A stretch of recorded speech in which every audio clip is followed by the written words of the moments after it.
Hi, my name's Lee. Welcome to the 7 o'clock show with Mr. Dan Ryland. I like the way you put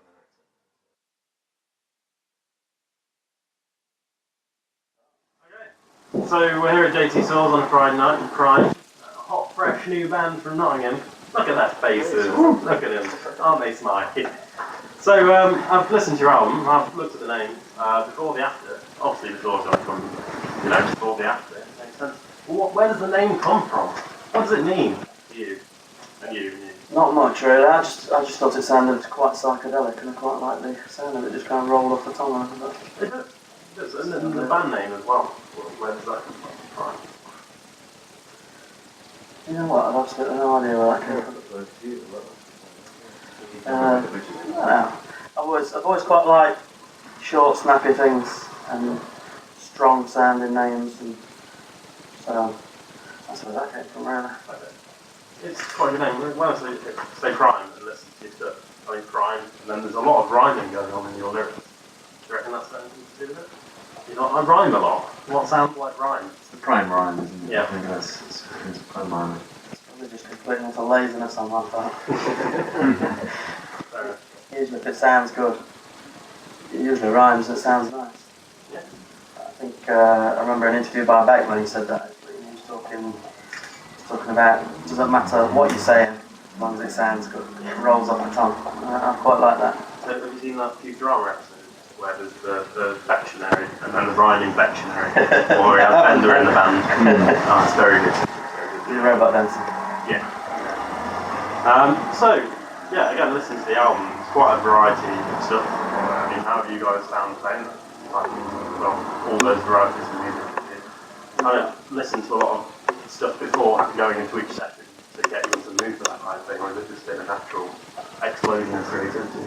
I think, yeah, it is a bit of a mix of things, so because we kind of all have our different kind of tastes, so like my taste would be like more the funky rock stuff, so I think that's where I would kind of play to a little bit more, but I think there's nothing wrong with dabbling in a bit of everything in a way, and kind of keeping it a little bit of everything, kind of, then it keeps it mixing it up in a way, and then people can pick what they want out of it, and maybe they might enjoy a few tracks more than the others just because of the style, but I think it's nice to mix it.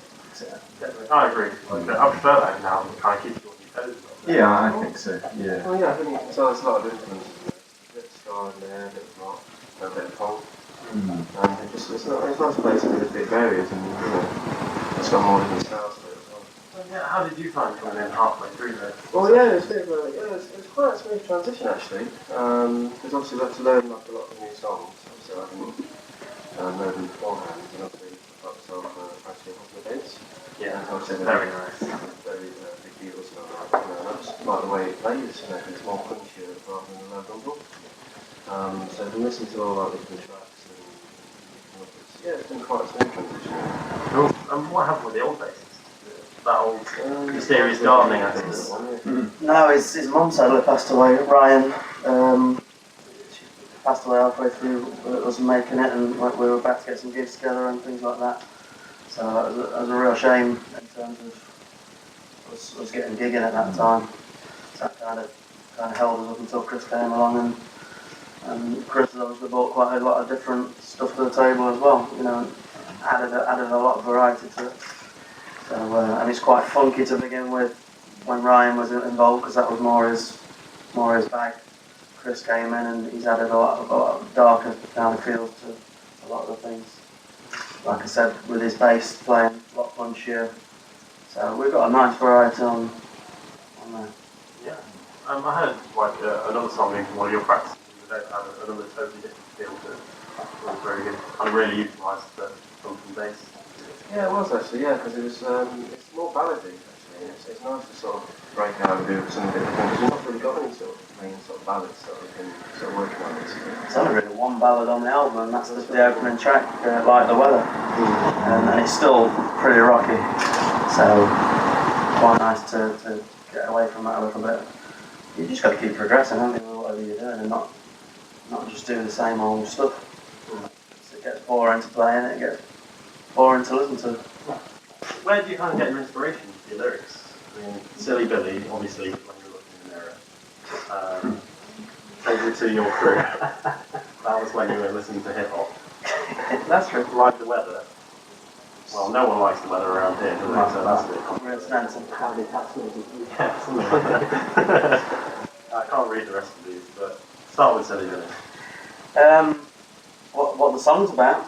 Yeah. This song was just about a relationship actually that they had with somebody, and it was just about being fucked about really. How certain people tend to say one thing and do another. Okay. So it's just a message to yourself really. Don't get fucked over and. So the people that are messing you around are silly billies, or are you the silly billy? Yeah. Like getting messed around by them. I'm the silly billy for falling for that shit. Yeah. Yeah. So, any other standout tracks you'd like to speak about, lyric-wise? There's There's a lot of these subjects you've got in there. I don't know. I think Teen TV in particular. I know how you feel about all the Twilight movies and stuff. Fucking Vampire Slayer and all that. Like, I think Teen TV is one of the more throwaway songs. I think it was our attempt to write something that was a bit like the Ramones type. But mainly when me and Chris are writing lyrics and things like that, we tend to. Chris said this a little while back. We tend to write messages for people, and Chris, you saying you take great pride in kind of giving advice to people, even though we haven't got a fucking clue what we're doing. That's nice. You could give somebody something through it from. I'm Phil Booth the Shoe. You might recognise me from such interviews as Debbie, why did you do Dallas? Dan, why are you the man? And Deborah Harry, why did you do your solo career? Here I am with Chris. Brian. Got to ask him some questions. Don't know what they're going to be. I'm going to pick one out of a hat. Yeah, find out in next week's episode. Yeah. First session we had, which really impressed me. Because I was playing bass, and Lee was obviously not playing anything to singing. Yeah. And we had this other drummer there at the time, because there was a bit of a jam to see how it would go and all that. And we just started jamming, like some random, it was only like a couple of chords, I think, just pissing about, to be honest with you, just to see what would happen. And he went up in the corner, and he came up with these vocals, and I thought, that's quite clever, you know, really good melody in that. And he walked off into the corner of the room, wrote the lyrics down, and then came back and went, this is what it's going to be. And I thought, It's got a really good angle there. Yeah, it's quite good. Expressing yourself and not being afraid to express yourself in whatever way you see fit, rather than worrying, like I say, worrying about what everybody else thinks. Because who cares really what people think? It's like music. It's all everybody's opinion. You know, the only opinions that should matter when you're making music is the opinions of the people around you in the band. Yeah. When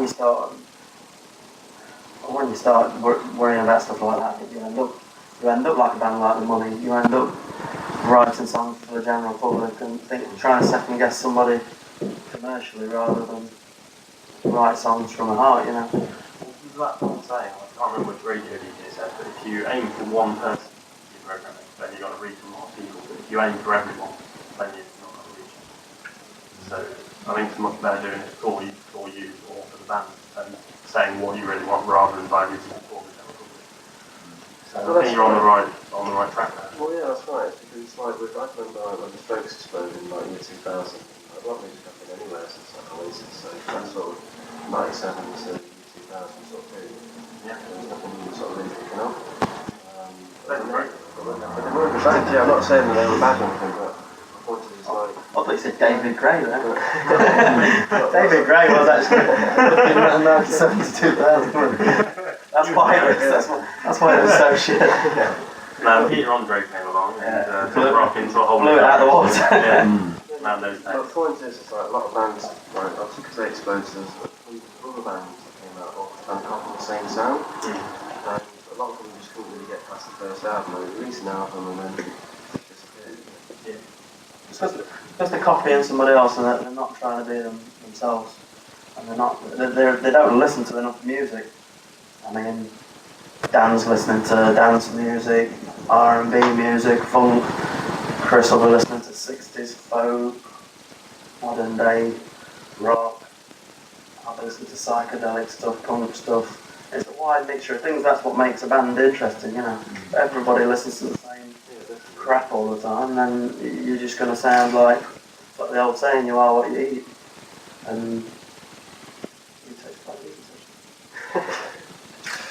So what are your thoughts on like the increased availability of music? Like say you put a track online and anyone from around the world can listen to it, whereas back in the day you have to have proper distribution and stuff like that. Now everything is much more readily available.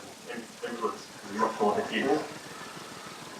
Yeah, I think it's nice to be able to provide that kind of the availability for other people to listen to bands from Nottingham and things like that. And you can kind of sometimes it is that kind of hit and miss, and you might find something that is amazing, but you never know until you start kind of searching for it. So if you are searching for some stuff that is a little bit more obscure or whatever, then it's quite nice to be able to get that from around the world. Yeah. You know, I think, and like mixtures of cultures and all the rest of it as well.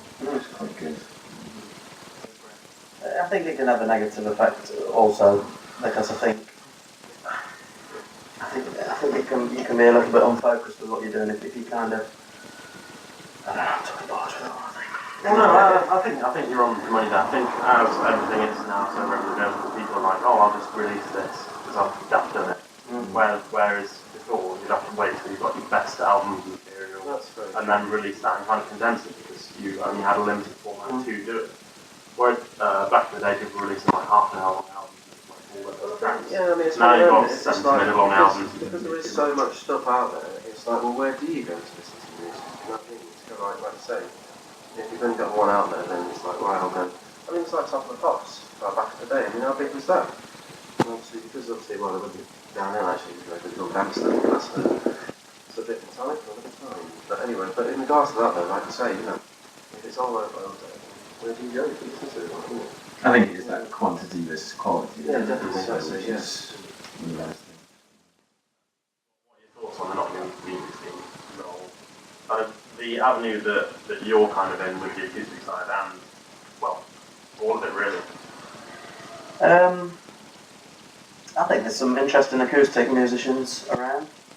I think band-wise, I don't think Nottingham's as strong as it probably could be. I don't really see a really good breakout band at the moment coming through the ranks, you know. Dog is Dead has been signed to Universal That's true. or something like that.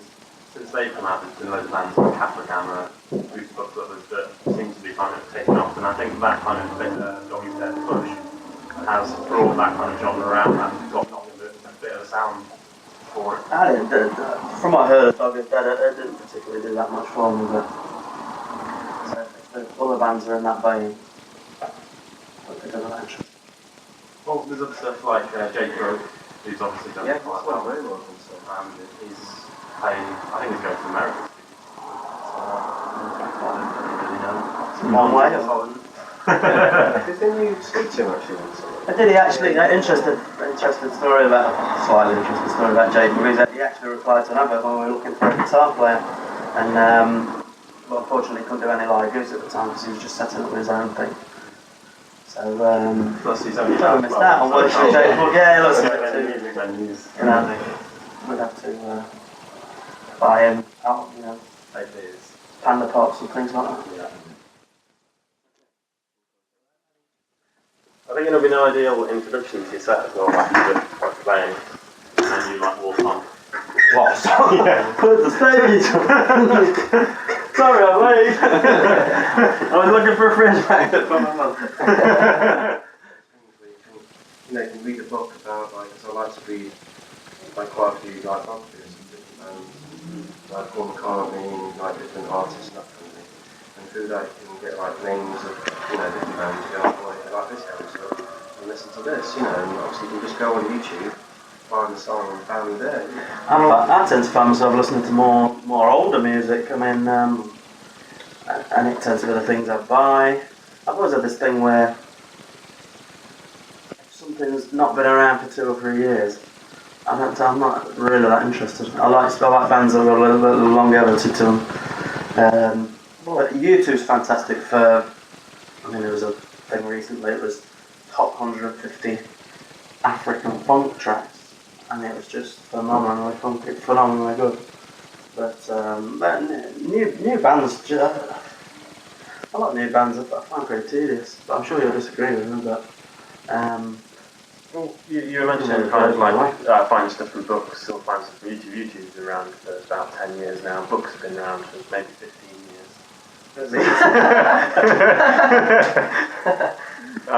There's mediums like Spotify, Bandcamp now is quite a big one that you can search for, and that's a lot more kind of more independent bands that don't necessarily have the budget for videos. Sequel to Mein Kampf. So what are your plans for this album? Have you got any labels interested? Now we're going to release it ourselves. We've got imprint called The Public House, which is going to be a website and company for releasing music, video, things like that. So that's an avenue I want to go down more, the filmmaking side of the thing. So hopefully that'll kick off nicely, and we'll be able to get some new acts involved in that. And just get something interesting happening really. Keep adding more to the scene, I suppose. I saw you did a video for Silly Billy, I'm guessing that's the single. That would, I'm guessing, probably the first single. Any other singles planned? Yeah, I think Teen TV's got quite a bit of potential in terms of it's got a good hook to it. People quite dig it. Didn't you say earlier that's one of the throwaway tracks? It is, but Throwaway is good, and people like Throwaway.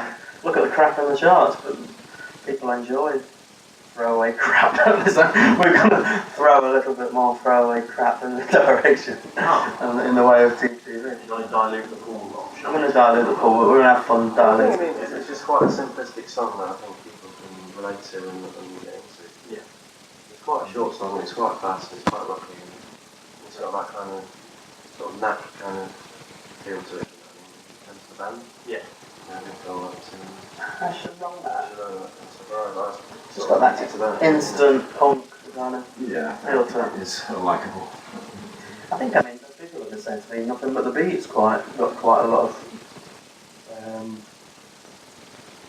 potential for it, hook-wise. We had a backing singer on the track, and she thinks it's the best idea for a single, isn't it? So I think that's one of my favourite songs. Yeah. Obviously just the main bass line on it, but there you go. but yeah, it just sort of clicked in the studio, really, didn't it? We've done a bit of Full time, isn't it? Yeah, I just like the sort of tempo of it. It's got very good vocals on it as well. I know about it. I was going to say, did you get quite one? good. So I haven't seen the artwork yet. Have you got artwork sorted out, or have you got concepts? It's just a picture of us three looking handsome. Yeah. Your dapper suits on. No, we've got on a nice car. Trendy type boots. we just went for black and white. We're going to have a splash of colour on it with the writing on the front. I'm wearing quite a controversial shirt that my mother hates. What does it She's say? actually burning it as we speak. It's just got a gun on the front. Well, you are from near Nottingham, I suppose. Yeah. Nottingham. It's shot in it, yeah. Gun City. She says you can't wear that shirt. Goose Fair. Shit, he's got a gun! Someone's into a shirt! Giant bazooka. Take him down! Oh wow. So, any gigs in the pipeline?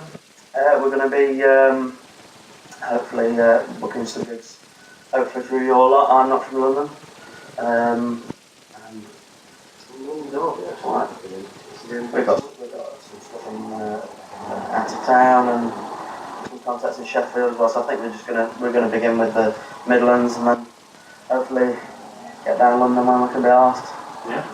There's a few record companies down there. I've heard. That's what I say, yeah. I can't really see much to that. Massive smog. There is a big smog down London. Yeah, we just want to avoid all that garbage really, because I think you get people. It's like Chris mentioned the band called The Money earlier.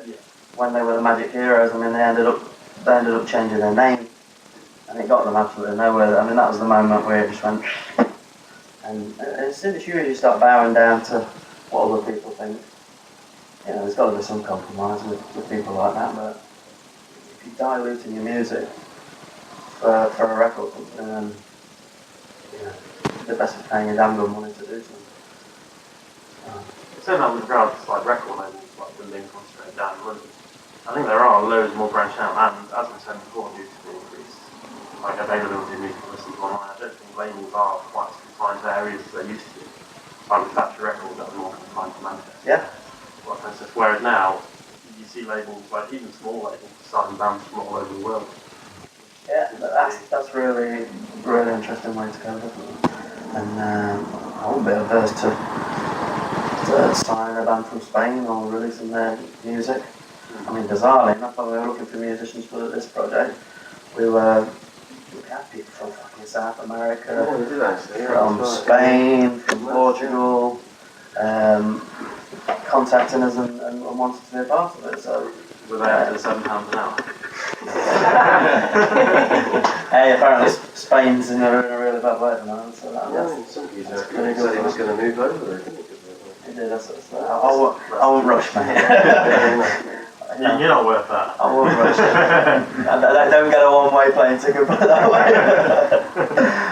Distribution of like new music and stuff. You say bands in generally the past 3 years or so. Yeah. You generally don't go for them because you look for longevity. Whereas bands, well, artists such as Vashti Bunyan back in the day, she released one album. Yeah, she's incredible. She's done another one now, thanks to the rebirth. But there's other artists that. That's a different kind of thing. I'd say I look for longevity, but that's a different kind of thing. That's music that's made in the 60s and 70s. Has actually lasted. So, do you reckon it's because that's your preference in style of music rather than saying that nowadays you don't really look for bands in the past 3 years because you don't like the music that's coming out? I don't know. I don't find it packaged in a way that particularly interests me, or. By package, what do you mean? Do you mean format, or do you mean? I think the overall look of the band, or nothing visually interests me too much. I mean, yeah, actually, I'm right. I mean, yeah, it's like a lot of bands are right now. I mean, you know, with the thing, I mean, a bit of an extreme example, if you like, with the Beatles, you want to know who they were. There's a lot of bands nowadays, like, you know, they go on, they do the songs, and like, They don't give a shit about what they're all about. I don't know who any of them are, what the names are, and what, you know, or anything, you know. It's just, and I like that, like back in the day, where you kind of knew who the people were, like, you know, you could relate to, you know. I mean, you can name all the, like, the Beatles, you can name all the Rolling Stones, you know what I mean, all the names and all that. The most of the bands now, you don't have a clue who they are. Maybe that's the throwaway nature of modern music, though. Yeah. Before there were a lot fewer bands than there are now that were in the main. Yeah, but in fairness, that with the 60s explosion when the Beatles went up to America, you had so many underground bands that probably released one album. Yeah. The amount of bands that were influenced by Stones, Beatles, Kinks, and things like that. They're always overshadowed Bands that you've never by. heard about. They're always overshadowed by the top bands.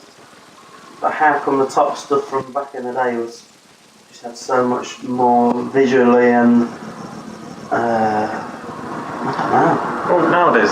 Everything's just very throwaway today, I think. Yeah. I don't think there's much substance. I think it's mainly in the mainstream where the lack of substance. But it's probably also, I think the standard of musicianship has gone down here quite a bit as well.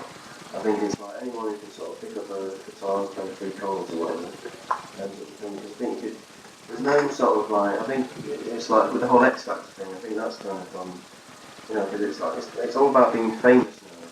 It's not about being talented anymore. Do you know what I mean? And people want the fame rather than actually being being known for being good at something, you know. I always thought to myself, and I always said to myself in my head that I'd rather be known for doing something good, of quality, rather than making crap and being famous. I'd rather not be famous than making crap. I'd rather be a milkman or a postman, you know. Would you let a piece of music of yours be used in an advert for something you don't agree with? No. If they paid you a lot of money? I would no. Well, there's not many things I don't agree with. Give me an example. I don't know really. I'd advertise toilet rolls because we use band. Cars, buses, trains. But it all depended. If it was for charity or something like that, then possibly. Oh, you wouldn't get paid though, charity. But no, it wouldn't be about money. But if it was for like a good cause, I mean, I'd have to see it first. For like you know. £1 million, would you? Doing what? Go on. Would you let your song be used to advertise? Think of something really bad then. I hate the sun. The Sun The Sun? magazine. The Sun, yeah, the Sun. I refuse to buy it. So for £1 million, you wouldn't use your song to advertise the Sun. You're idiots. Just gonna put that on record.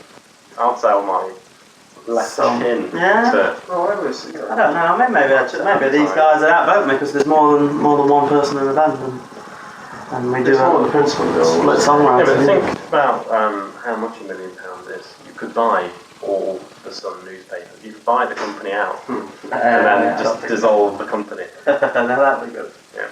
Okay, maybe if you come into me, Yeah. and see. I changed my mind more than I changed my socks, but I still refuse to buy that paper. I don't like it. Well, if I did, it wouldn't be a song. I'd rather read a sport. More tits than that. Yeah, more tits and less journals for tits. Yeah. I just don't like the idea. I just find it absolutely repulsing that everybody sits there and reads it, buys it. And believes it. Believes it. Yeah. What about Given people what they're who, all about, it's just it's since the News International thing really. I mean. what about people who buy it just for the holiday vouchers? They do. Milk the Sun for all they're worth, and if it's a £10 holiday to Butlins, and do it, you know. I'm bored. I am as well. Phil Let's Booth. go to the pub. Phil Booth of just another band. Thank you for your time. Yeah, It's alright. Yeah, it's been sound. Thank you. If you're boring and senseless for half an hour. It's alright, my pleasure. My pleasure, I'll do it anytime.